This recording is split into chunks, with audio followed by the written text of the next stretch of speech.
Olá, meus amigos, tudo bem? Muito bem-vindos a mais um episódio do nosso podcast em Tríade, nesta quinta-feira especial. Você sabe que toda quinta-feira, às 11 horas da manhã, o Em Tríade tem um episódio novo, sempre um bom bate-papo, uma boa conversa, temas importantes demais para que você possa realmente, ao navegar pelas ondas aí da internet, ao transitar por diversos lugares nesse mundo de meu Deus, através do digital, você encontre um lugar onde você encontre bons conteúdos. E eu acredito que cada episódio do nosso Em Tríade é carregado de bons conteúdos. E por isso eu peço para você, inclusive, se ainda não se inscreveu neste canal, se inscreva no nosso Em Tríade, deixa aí o seu comentário, o seu like. Caso você goste muito deste episódio, você vai mandar para muita gente, lá no grupo da família, do condomínio, do futebol, das fofoqueiras. Não, aqui fofoqueira não entra. Manda para todo mundo o episódio de hoje, porque hoje nós vamos falar de milagre. E se tem uma coisa que o brasileiro está precisando, meus amigos, é de milagre. Vamos falar de milagres, vamos falar de como Deus opera nos nossos dias, de como a história de uma família pode ser atravessada por um vendaval, mas ao mesmo tempo a intervenção de um Deus todo-poderoso que transforma o caos em jardim. É assim que nós vamos conversar hoje, certo? Portanto, compartilha com muita gente. Para essa conversa, para esse bate-papo, eu convidei o Caio César, pastor Caio César, que é o autor do livro Fé Além dos Limites, a história real de Luane Caroline, que é aqui a Mulher Milagre, né? E é sobre isso que a gente vai conversar. Caio, muito bem-vindo. Vou te chamar só de Caio, pode me chamar só de Valdo também, sem problema nenhum. Bem-vindo ao nosso Em Tríade, para esse episódio especial para falarmos de fé, para falarmos de milagre, para falarmos também de família. Obrigado, meu querido amigo Valdo Costa. Satisfação imensa poder estar aqui no Em Tríade para testemunhar esse milagre a qual nós tivemos aí o privilégio, vamos dizer assim, de viver, porque às vezes as pessoas olham só o resultado, né? As pessoas olham só o propósito no geral, porque está querendo virar filme agora. Uma pessoa lá de Hollywood me ligou, falou que 2026 está lotado, mas 2027, né, se Deus quiser, vai virar filme. E as pessoas falam, nossa, que legal, um livro, um filme, mas não entende o processo que nós tivemos que passar. Mas assim, Deus ele não levantou Golias para matar Davi, não. Ele levantou Golias para honrar Davi. Então eu creio que esse propósito, acho que esse processo que nós passamos foi um processo doloroso de lágrimas, de noites mal dormidas, né, de um processo que testou a nossa fé, né, mas hoje, passando por esse mar, por essa tribulação, a gente pode dizer que Deus nos honrou e que a gente pode louvar a Deus pela sua graça, pela sua infinita misericórdia. Maravilha. Bom, para a gente tornar o episódio bem interessante, bem didático, para as pessoas entenderem bem e a gente reparticionar aí cada tempo, porque é uma história que não é, como você bem falou, não foi um dia de um milagre, foi uma história de intervenções divinas. Então vamos começar primeiro. Quem é Luane Caroline? Quem é essa moça que está hoje aqui na capa do livro? Sim. Luane Caroline é a minha filha do meio. Sou casado com Zulene do Amparo Costa, minha esposa, a qual me deu 3 filhos. Luana, a mais velha, Luana Costa. Aí tem a Luane Caroline do Amparo Costa, que a gente já colocou o nome da família da minha esposa, que é a minha filha do meio. E tem o João Pedro, que é o meu caçula, e hoje é o maior lá de casa. Então a Luane, ela é minha filha. E nasceu perfeitinha, pastor. Perfeita. Aos 2 anos de idade que a gente começou a ver a enfermidade, o diagnóstico, né, se aproximando ali com bastante força, né, muito feroz essa enfermidade. Ela foi aos 2 anos de idade diagnosticada com ataxia espino-cerebelar.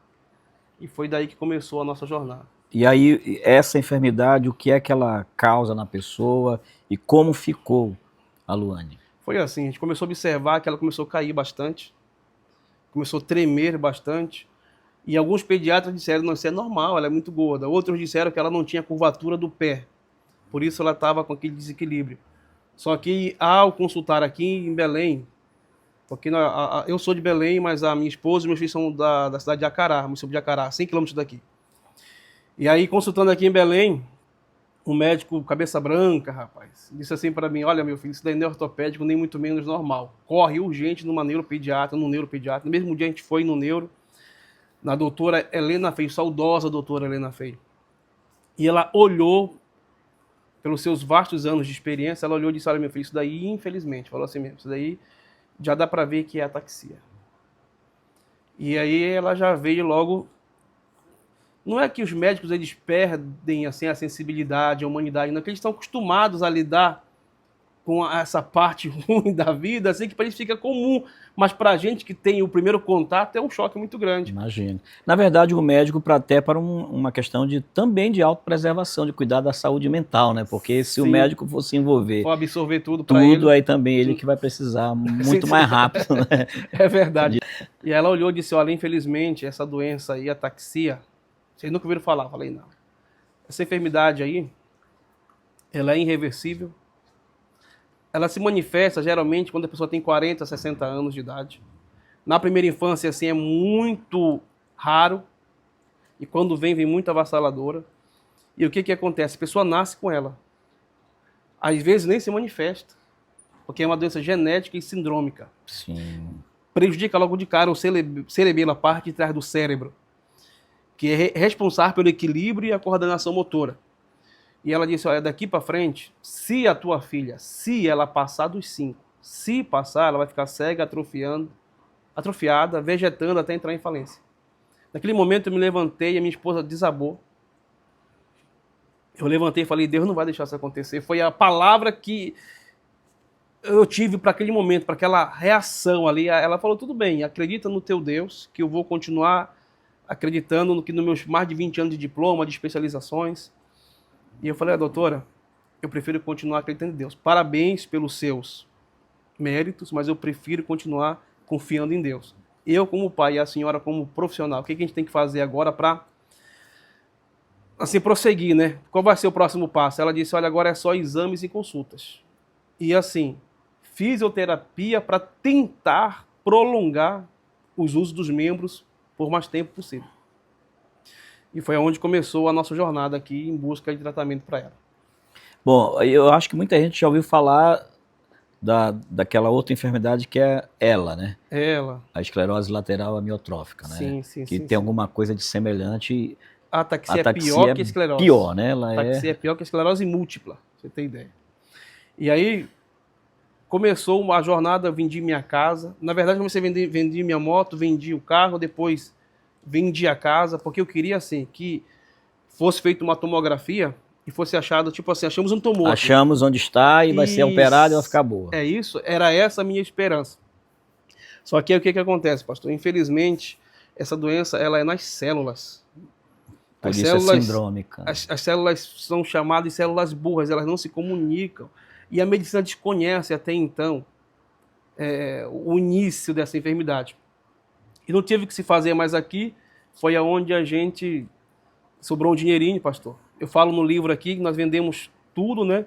Sobrou um dinheiro ali para a mulher, falei: olha, aqui não tem mais o que se fazer. Deus nos deu uma missão. E eu quero ir até onde eu posso ir, aonde tiver meu alcance de ir, lutar por ela. E agora eu tenho certeza de uma coisa: onde eu não puder, aí eu vou entregar na mão de Deus, mas até onde eu puder ir, eu vou. E aí a gente combinou de ir para São Paulo. Aluguei uma casa pela internet. O rapaz mandou para mim o contrato, aquele carimbinho assim apontando, dando Sim. validade na assinatura dele, né? E aí, reconhecido firma e tudo. Fui no cartório, reconheci firma também. Mandei para ele 3 meses de aluguel. Pegamos um avião e fomos embora para São Paulo. Chegando lá era golpe, não tinha casa nenhuma. Aí, meu amigo, quando a tempestade vem, ela traz as amigas. Tem dia que é noite, pastor, tem dia que é noite. E aí lembrei de um pastor amigo que morava em São Paulo, até hoje namora. E liguei para ele, contei a situação, ele nos ofertou o que ele tinha no momento, que era um porão em um prédio comercial lá em Carapicuíba, São Paulo. E foi onde nós fomos para lá. E ali, depois de 6 meses, nós conseguimos colocar ela na ACD, que é aquela do Teleton lá do Silvio Santos. Nesse momento, qual era o estado, como é que estava a Luane em sentido de sintomas? Tá. Ela já tinha perdido movimentos? A Luane já não andava mais, a Luane Até então a gente não tinha cadeira de roda, eu comprei para ela um carrinho de bebê, que ela tinha 3 anos de idade, para 4 anos. Então eu comprei um carrinho de bebê para colocar ela, para minha esposa poder ir para a ACD com ela. Então a Luane já não andava mais, estava perdendo a visão e a fala. Meu Deus. A gente não conseguia mais entender o que ela falava. E assim, pastor, nós não entendemos porque o nosso filho caçula veio, ele nasceu no meio de todo esse turbilhão, assim, sabe? Ele nasceu no meio de toda essa tempestade. Mas foi para ela um grande incentivo. Por quê? Depois que ela já estava dentro da CD, eu conto no livro aí, pastor, tem um capítulo aí que diz assim, o presente que ninguém deseja. Ela fez 4 anos de idade e nesse mesmo dia chegou da ACD em casa uma cadeira de roda para ela. Pastor, eu confesso que eu olhei para aquela cadeira de roda no dia do aniversário da minha filha, não tinha festa, não tinha balão, não tinha bolo, mas eu olhei para aquela cadeira e pensei assim, meu Deus do céu, é como se fosse uma assinatura de uma derrota, meu Deus, como se fosse uma sentença. E ali, pastor, a gente abriu, desembalamos a cadeira, montei a cadeira para ela, colocamos ela com todo carinho, amarramos ela na cadeirinha. Quando ela sentiu as rodinhas da cadeira, ela falou, papai, eu posso brincar com ela? Eu falei, claro que pode, minha filha, é o seu presente de aniversário. E aí, pastor, ela começou a se movimentar. Olha, papai, eu posso andar.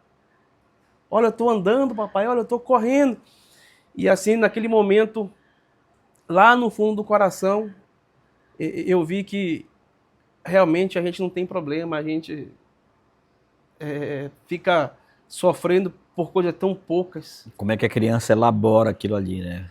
E naquele momento ela pôde se divertir, brincar com o que estava no alcance dela. E aí tem aquele ditado que diz assim, agradece que cresce, né? Em nenhum momento Jesus orou para multiplicar os pães, né? Ele levantou e falou, pai, obrigado. Obrigado que em meio a 5.000 pessoas eu tenho 5 pães e 2 peixinhos. Podia não ter nada, né? Mas eu tenho. E por ele ter agradecido, no final de todo mundo ter se alimentado, ainda sobrou uma peixaria e uma padaria, né? Então o que acontece, pastor? Depois de receber a cadeirinha ali, ela perdeu praticamente totalmente a fala, ficou só com 20% da visão. E passaram-se 4 anos em São Paulo de tratamento.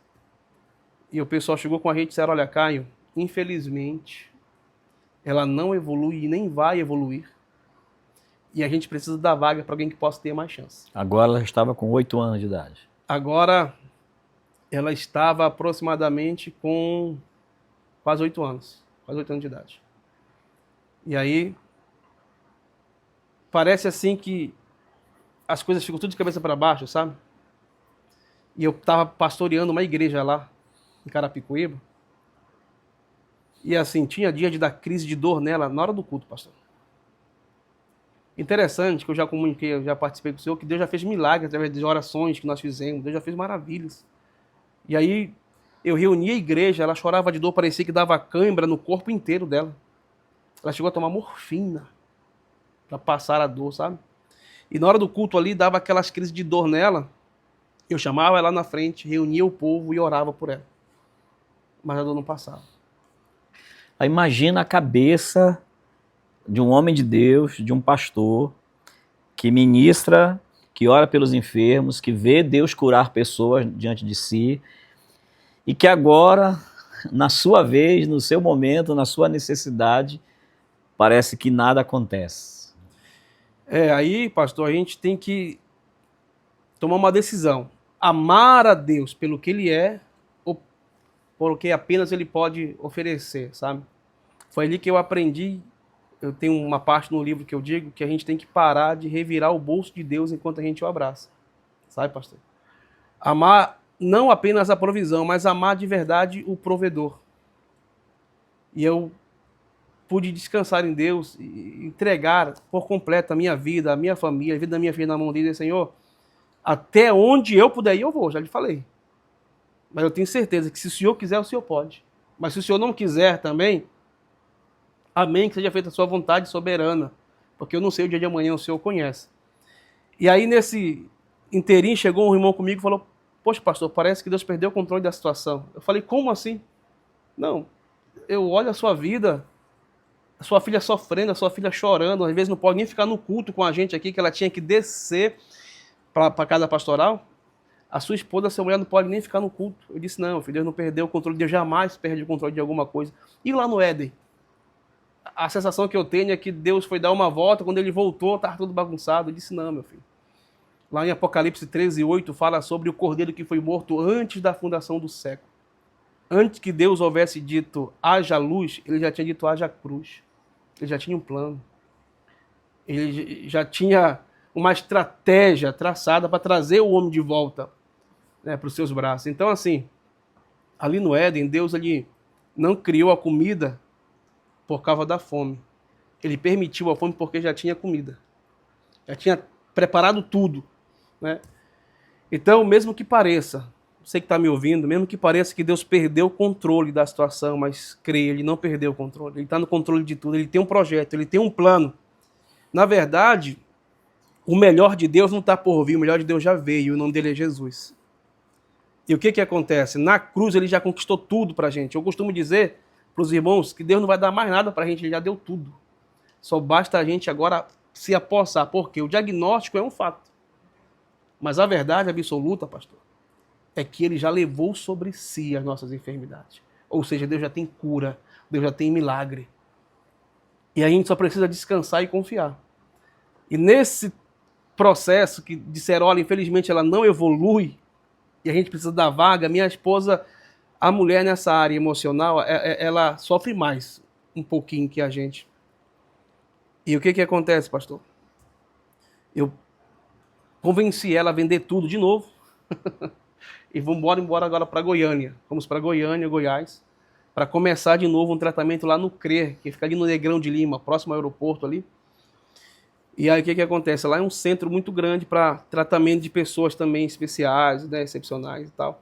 Só que chegando lá disseram, olha, paizinho, se São Paulo lavou a mão... O que é que nós vamos fazer, né? O que a gente vai fazer aqui?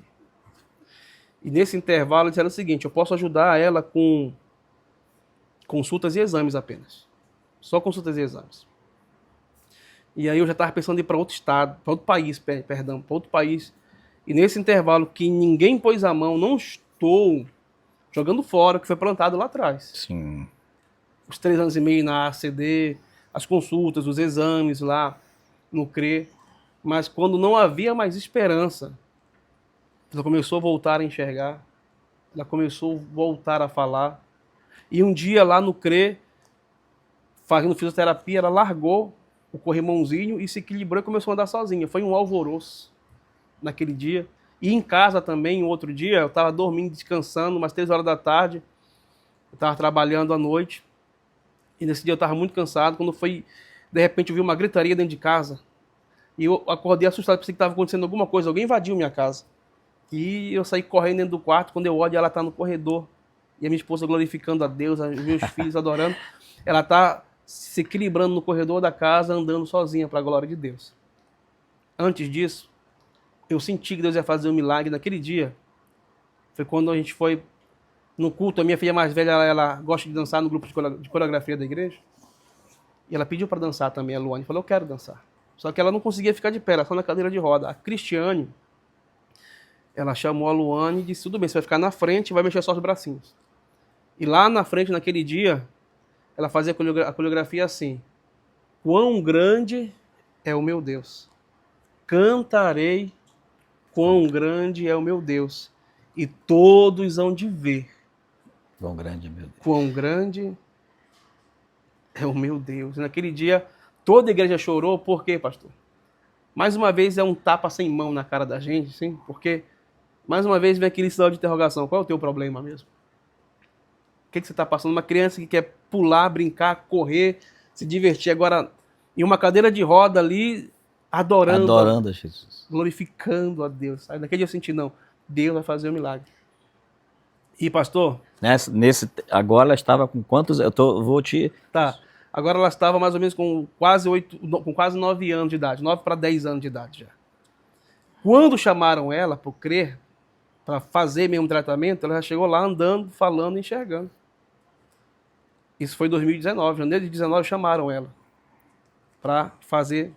E nesse intervalo a gente colocou ela no jiu-jitsu para desenvolver mais, né? Porque eu vejo o jiu-jitsu como uma arte marcial onde você não consegue crescer sozinho. Você depende sempre do próximo, Sim. né? Eu acho muito democrático isso aí. Muito bacana.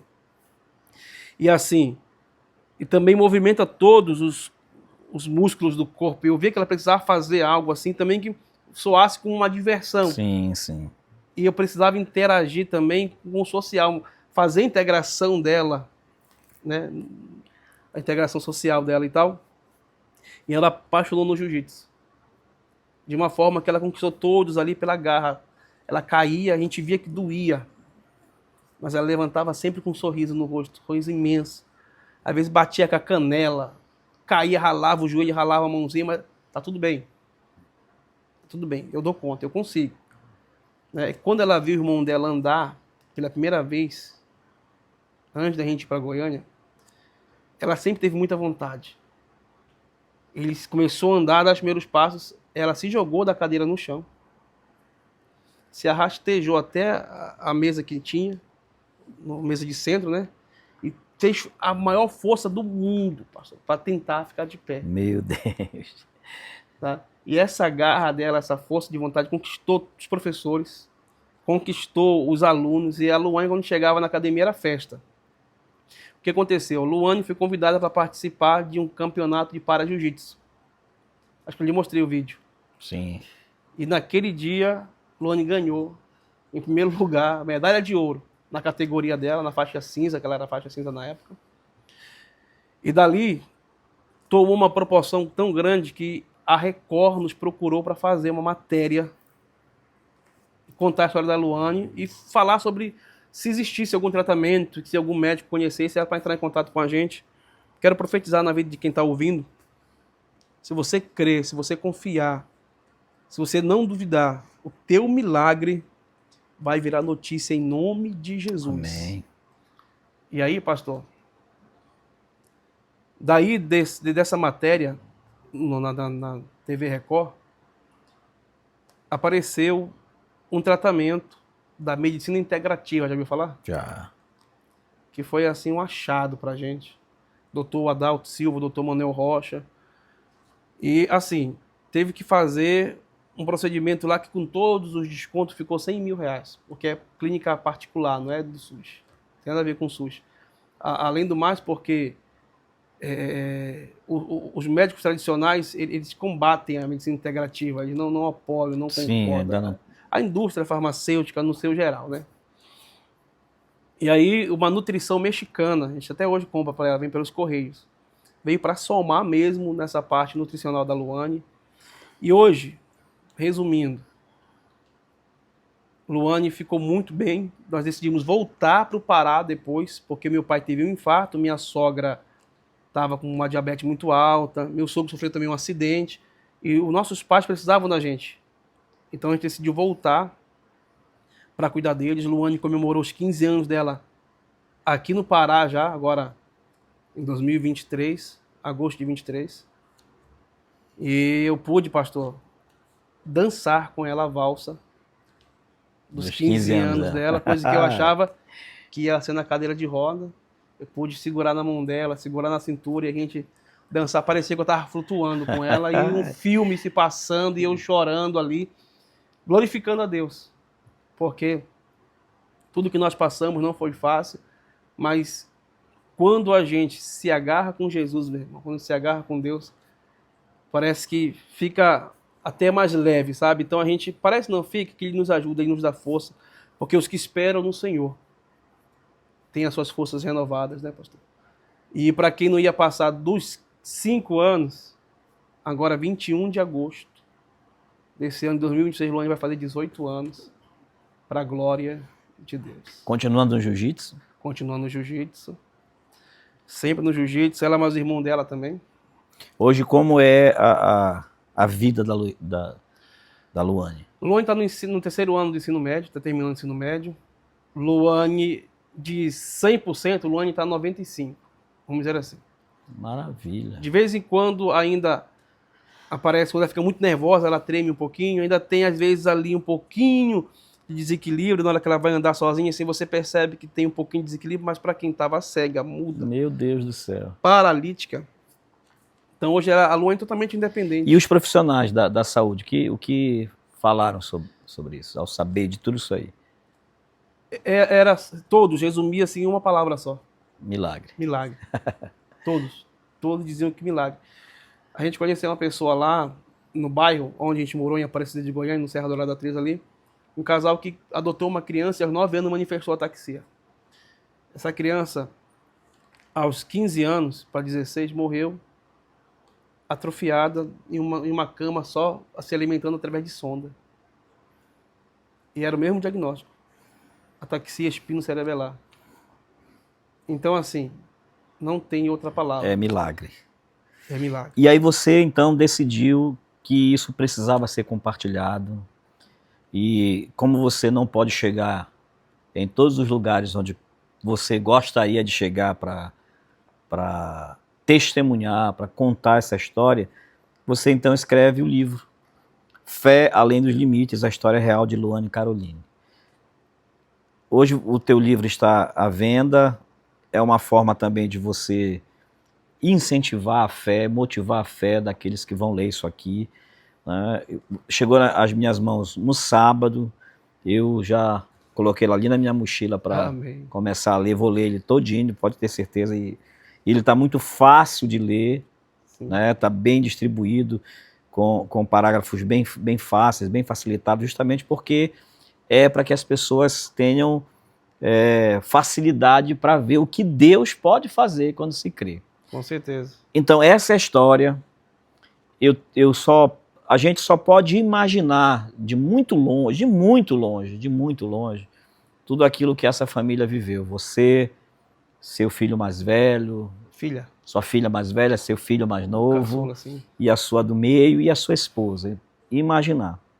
Porém, você não lidou apenas com a enfermidade em si. Só o fato, eu fico imaginando o quadro seguinte, eu imagino o quadro da seguinte forma: você tem uma criança, eu sou pai, eu tenho 3 filhas, eu sei o que significa isso. Você vê uma menina nascer e com esse prognóstico absolutamente avassalador, né? De ficar cega, sem locomoção e de partir a qualquer momento, né? De não ter vida longa. Então, a cabeça de um pai, o coração de um pai já fica totalmente desarticulado, desorientado, a família, isso é realmente avassalador. Só pelo fato de ver o sofrimento dessa criança, a falta de perspectiva, é uma doença que não é algo que todo mundo sabe o que é, então tem todos os mistérios do desconhecimento do que seja a enfermidade. Então isso tudo abala, desestrutura, desestabiliza a família, aquele que é o sacerdote da casa, que você como pregador, como alguém que pastoreava, ensinava, você teve que recomeçar algumas vezes, e você já me contou um pouco dessa história, né? E no meio de todas dessa onda da questão da enfermidade, gerada pela enfermidade, ainda teve os golpes que você levou, né? A dificuldade de poder estar no lugar, ir para um porão de um galpão, de um lugar inóspito naquele momento, mas que foi, ainda assim, foi um socorro, né, naquele momento. E aí isso então mexe com a tua estrutura emocional, mexe com a tua cabeça, e aí entra para um novo capítulo dessa história, um novo livro, né? Um novo livro. Que é a tua história, né? Como é que você lidou com isso e para que nível de afetação emocional você foi?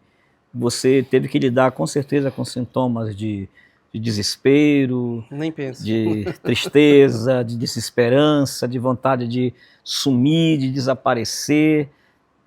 Como foi para ti lidar também nesse momento com a questão da tua fé e daquilo que você estava vivendo diante de uma tempestade, de uma tsunami tão gigantesca como essa? Pastor, não foi nada fácil. Primeiro porque eu já vim de uma infância muito traumática, vamos dizer assim. Perdi minha mãe com 5 anos de idade. Meu pai foi transferido para uma outra cidade. O meu avô, marinheiro aposentado, alcoólatra. Então a minha infância foi marcada por muitos traumas. Com 9 anos tive encontro com Jesus. Com 14 saí de casa, pensando que eu ia deixar as feridas para trás e ia ter um novo começo. E aí fui morar com os pastores, a gente foi embora para Macapá, foi onde terminei meu ensino médio ali. E logo comecei a me envolver muito cedo no ministério, tentando esquecer, né, os traumas da infância, da adolescência. E casei muito cedo, porque eu queria ter logo o que eu não tive lá atrás, uma família, né? E quando acontece tudo isso, eu tive que ser o fortão, tanto aqui em Belém, quanto em São Paulo, quanto em Goiânia. Como já cheguei a comentar com o senhor, é como se eu tivesse que pegar aquele sofrimento e colocar em um armário e dizer, não, agora eu não posso sofrer, eu não posso chorar agora. E não ter com quem compartilhar, não ter com quem conversar, realmente é desesperador, pastor. E o que acontece? A gente vai acumulando esses sentimentos que não são tratados, não são curados. E em 2017, 8 de março de 2017, foi o estupim da bomba, porque eu sofri um acidente onde eu perdi um carro com 15 dias de uso. E assim, minha esposa, meu filho estavam no carro, o caçula, estavam só nós 3. Para a glória de Deus, nem eu, nem ele, nem ela um arranhão sequer, mas o carro capotou 2 vezes, nós 3 sem cintos. O carro deu PT. Quando eu tirei meu filho do carro, ele gritava, ai pai, eu vi uma luz dentro do carro, uma luz muito forte, não era o sol, não era o sol. Eu creio que Deus estava com a gente ali, Deus não me livrou do acidente, mas me livrou no acidente, porque o rapaz foi totalmente imprudente, que bateu a gente, fugiu ainda para acabar de completar. E assim, pastor, a minha esposa chorando, eu disse, não, chora não. Olha aqui nosso bem mais precioso, está aqui. Nosso filho, o carro, a gente recupera, vão os anéis, ficam os dedos e tal. Mas quando cheguei em casa, eu fui pegar mais esse sentimento, porque eu tinha feito uma dívida, tinha dado 15 mil de entrada no carro e feito uma dívida de quase R$1.000 por mês, fora a prestação da casa, que eu tinha que pagar, aquele projeto Minha Casa, Minha Dívida. Né? Tinha que pagar, e o que acontece? Chegando em casa, eu tentei guardar mais esse sentimento. Falei, não, agora eu vou sofrer depois. E isso foi... O depósito já estava sendo empurrado coisa para lá. Isso. Fui colocar mais esse, a sensação que eu comento assim, foi justamente essa. Eu entrei no banheiro de casa, eu senti um apagão. Quando eu acordei, eu estava debaixo do chuveiro, cheio de roupa, com sapato, tudo molhado, chorando. Que parece que eu tentei colocar mais esse sentimento lá, e não havia mais espaço. Quando eu empurrei, caiu tudo de uma vez. Tudo que estava acumulado, desde a infância, eu acredito. E como se a sensação que eu tive, como se eu tivesse caído dentro de um poço, dentro de mim mesmo. E aí por isso nasceu esse outro livro, Liberta-me de mim, é o título. Uma jornada de dor, fé e cura da depressão. Porque naquele momento eu entrei em depressão, pastor. E foi um processo até reconhecer que eu estava doente, porque as pessoas não fingem estar mal. As pessoas fingem estar bem. E assim, é um problema muito sério falar sobre depressão, sobre doenças emocionais, principalmente com cristãos e principalmente com evangélicos. Porque tem um problema muito sério que é de espiritualizar a coisa. Sim. Não, vai orar, irmão. Vai jejuar. José estava cheio do Espírito Santo. O faraó falou, não tem outro. Não conheço outro que é cheio do Espírito de Deus. O faraó reconheceu. Mas quando José viu os irmãos dele na fila, ele reviveu tudo de novo. Os traumas vieram com força. Mas não estava cheio de Deus? Estava, mas tinha traumas, tinha problemas que não foram tratados e precisam ser tratados. E aí o que acontece? Naquele processo, não foi Deus que se afastou de mim, pastor. Foi eu que me escondi com medo de ser visto quebrado. Você está entendendo o que eu estou falando assim? Mas eu procurei um motivo para agir, né? Que é o verdadeiro sentido da palavra motivação, meus filhos. E eu conto nesse novo livro o processo que é reconhecer que você precisa de ajuda e buscar ajuda. E nesse livro eu falo passo a passo de como foi para mim buscar ajuda, de como foi para mim entender que eu precisava ser tratado, ser curado, que eu precisava de ajuda. E nesse livro eu aconselho, de uma forma bem didática também, os pastores, os servos de Deus, a buscar tratamento. Porque é assim, pastor, se a pessoa está com dor de dente, uma dor de dente terrível, porque não tratou uma carizinha, começa com uma carizinha, que você olha assim e fala, não. E a pessoa não vai tratando, vai quando vê, perdeu o dente. Está inflamado, infeccionado, aquela dor terrível. A pessoa não vai para a missa com o dente inflamado, com a boca inchada. Vai? Não vai. A pessoa não vai para o culto com a boca doendo.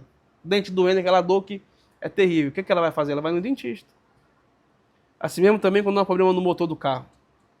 Deu problema no motor, bateu o motor. Por quê? Porque não colocou água, não trocou o óleo. Não deu manutenção. Não deu manutenção. Assim mesmo as nossas emoções. Se você não cuidar das suas emoções, vai dar pau, meu irmão. Vai dar problema. E foi o que aconteceu comigo. Então o que acontece? Porque quando se trata das emoções, a gente não procura também um profissional da área. Porque a gente tem esse preconceito. Ah, é coisa de doido. Eu, psicólogo, não sou doido. Passar com psiquiatra, não, jamais.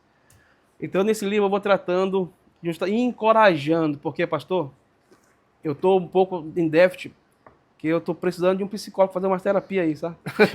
Passa o meu cartão aqui, Yuri. Você que está me ouvindo, acho que todo ser humano, todos, sem exceção, precisam fazer terapia, precisam ter essa oportunidade, esse contato com um especialista das emoções. Eu tenho certeza que muita coisa da sua vida vai ficar mais clara. Às vezes tá aqui na frente da gente, mas a gente não consegue enxergar. Precisa de alguém que pegue na nossa mão e aponte. É aqui, ó. Na verdade, assim, né, é um trabalho particular meu, como pastor e, consequentemente, também como psicólogo. Você está falando exatamente o que é a realidade. Existe muito preconceito, muita falta de informação. Muita gente que pensa que uma pessoa que está com depressão, ela está com demônio, é falta de fé, é falta de Deus, é pecado, enfim. E aí vai carimbando a pessoa. Algumas pessoas dentro de casa, com a intenção boa até, Sim. De incentivar, faz a pessoa, diz assim para a pessoa, mas menina, olha no teu entorno aí, você tem tudo, você tem um bom emprego, tem um bom marido, tem uma boa casa, tem seus filhos, e a pessoa vai olhar, mas ela não vai enxergar, porque existe um rebaixamento hormonal nela, a circuitaria cerebral dela está afetada, e aí a gente não vai entrar nos pormenores, mas há necessidade de buscar um profissional da área da saúde mental. Muitos preconceitos com relação a psicólogo. Ah, eu não sou louco, você não sou doido. E aqueles que têm preconceito de usar os remédios. Ah, não vou no psiquiatra, porque eu que não quero ficar dependente de remédio. A pessoa fala, é falta de fé. E aí sabe o que acontece? A pessoa diz, eu não vou no psiquiatra porque eu não quero ficar dependente de remédio. Aí a pessoa tem uma hipertensão e tem que tomar losartana, captopril todos os dias até o resto da vida. Então, é a mesma coisa. Na verdade, os transtornos da mente, seja de humor, seja psicose, seja de personalidade, são adoecimentos que precisam de profissionais da área da saúde mental para tratar, e da medicina também psiquiátrica para tratar. Além, lógico, não estou dizendo com isso que eu abandonei a minha fé e não creio que Deus possa fazer. Claro que Deus pode fazer. Deus faz. Mas quantas pessoas foram curadas de câncer e quantas pessoas morreram de câncer? E quantas pessoas passaram pelo processo de remissão de uma doença como o câncer na medicina, na ciência? Então, tanto um milagre pode acontecer, como a medicina pode encontrar uma solução, como a pessoa pode morrer. O tratamento e a fé não é antagônico, jamais. Com certeza. Você vai usar o tratamento com fé. É uma rede de apoio, na verdade, né? Porque nas enfermidades, desculpa, sim, é porque como é um assunto que me interessa muito, né?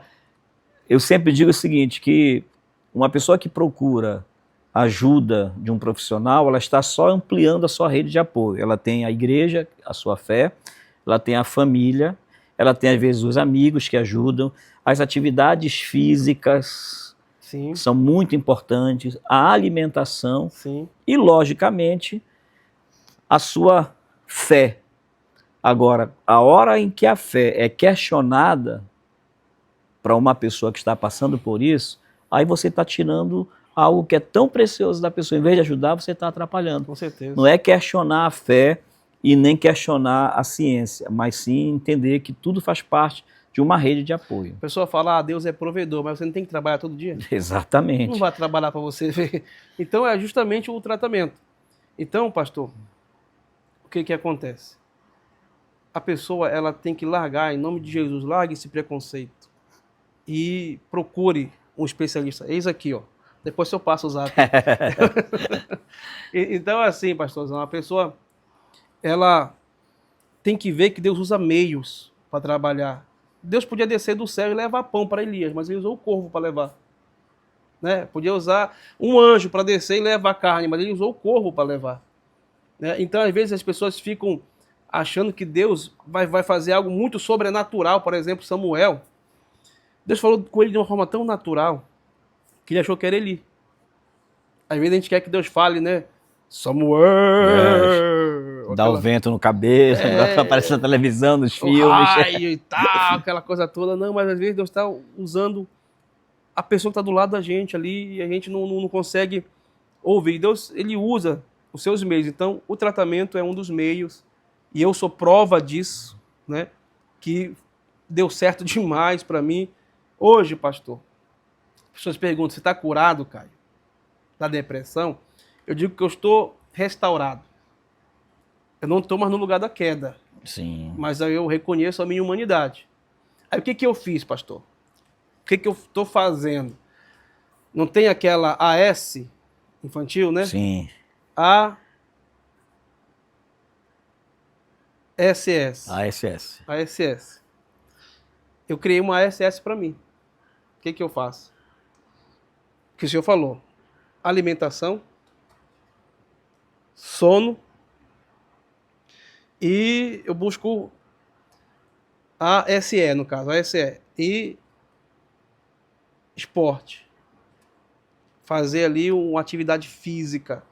Porque assim, eu tô com 105 quilos agora, estava com 107, baixei para 105. Mas procuro caminhar, procuro fazer um cardio, procuro... Porque tudo isso é hormonal. O que eu queria lembrar, eu estava querendo lembrar, que era justamente isso que eu lembrei.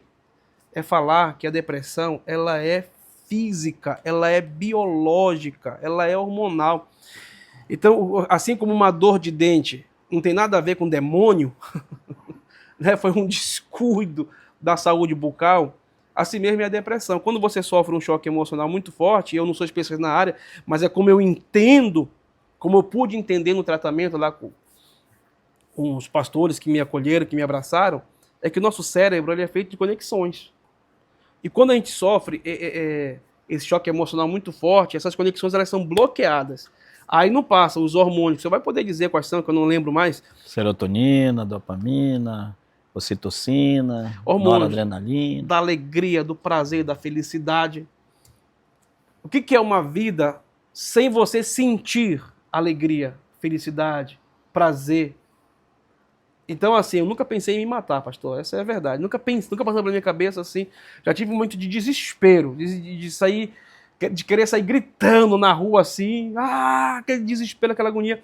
Mas nunca pensei em tirar a minha vida, por temor a Deus e por amor à minha família. Mas se a pessoa não tiver Deus e o amor à família ou a um propósito, pastor, a falta... Eu li num livro, esqueci o nome do autor, só sei que ele é judeu, que passou pelo campo de concentração, ele era psiquiatra, e ele fala no livro dele que a ausência desse propósito é um trampolim para o suicídio. E foi por causa dos meus filhos que eu busquei propósito, falei, não, eu preciso de ajuda. E eu vou me ajudar, eu vou correr atrás de me ajudar por eles. Né? Comecei a tomar os remédios, também para... Os remédios, pastor, são para fazer essas reconexões. Tipo como se fosse ali um trator que vai tirar esse bloqueio da rua ali para poder passar esses hormônios. Mas eu orei a Deus, falei assim, eu não quero ficar dependente desses remédios. E entreguei na mão. Quando eu senti que eu estava ali 80%, falei, agora eu vou parar e vou fazer essa AS aí, que é a alimentação, o sono e a atividade física, que tem me ajudado muito. Então, assim, Liberta-me de Mim, que é o tema do novo livro, a gente vai vir aqui falar mais dele, se Deus quiser, não é apenas um título de um livro, como é que eu posso dizer assim? É a minha oração diária. Liberta-me de mim. Maravilha. Bom, é claro que a gente vai ter oportunidade de conversar também sobre esse livro. Por enquanto, está esse aqui, Fé Além dos Limites. É uma história contada por um pai que viveu ao lado de sua família, da esposa, dos filhos e de uma filha específica, a filha do meio, a Luane. Uma história de como Deus pode intervir, mas do modo dele, da forma dele, no tempo dele, como ele quer fazer. Então é um livro que vem alimentar a fé, a que você, ao ler esse livro, realmente o Espírito de Deus te ajude a pensar na capacidade que Deus tem de operar na vida de alguém que crê. E às vezes, quando nem mais crê, porque ainda tem isso, que às vezes você nem está crendo mais, mas Deus vai lá e faz. Deus levanta alguém que dá uma palavra, e esse é alguém que está sendo levantado para compartilhar sobre essa história tão importante. Onde é que a gente pode adquirir? Onde é que o pessoal vai poder adquirir Nós esse vamos livro? relançar esse livro, pastor, pela editora Pirgos, em nome Sim, de Jesus. Aqui é a nossa editora. Isso. Esse livro nasceu de uma palestra que eu fui dar numa escola para pais que não aceitam crianças especiais, né? Porque a primeira fase já passei por ela, Da é a negação. fase da negação, ignorar. Sim. Não, meu filho não. E aí é muito prejudicial para o pai, para os pais que não têm um acompanhamento. Perdão, porque é essencial cuidar de quem cuida também. Sim. Mas em especial a criança que precisa de um tratamento precoce urgente. E nasceu esse livro hoje. Você vai encontrar aqui na Escola de Adoradores. E também você encontra na Amazon. Estou colocando também na Hotmart, para você ler na sua casa, onde você estiver, em qualquer lugar do planeta. E também você pode mandar um link para as pessoas que estão precisando de uma palavra de incentivo, que estão nos hospitais, que estão na sua casa agora precisando de uma injeção de fé. Fé além dos limites é a pedida, pastor. Maravilha. Então, gente, papo muito bom, muito agradável. Eu sei que um papo para renovar a fé. Muito bom mesmo. Caio, muito obrigado por ter aceitado esse convite, por estarmos juntos aqui conversando sobre essa tua experiência tão poderosa. Manda aqui meu carinho, meu abraço para a Luane, para sua esposa, para os seus filhos. Que Deus abençoe essa família. E você já sabe, né? Inclusive, eu quero lembrar que eu estou lançando, daqui a mais uns 10 dias, está chegando o meu livro Elias, um profeta que queria morrer. Eu faço uma abordagem psicológica e teológica na história de Elias. Então a gente vai falar sobre o sentimento de abandono, aquele medo temporário, quase que um pânico de Elias, a forma e o protocolo muito sofisticado de Deus ao tratar com Elias e que serve para todos nós nos nossos dias. Está chegando aí, daqui a mais 10 dias, e já estará aqui em Belém o livro Elias, um profeta que queria morrer. Gente, fiquem na paz, até o próximo episódio, se Deus quiser, na próxima quinta-feira. Deus abençoe vocês.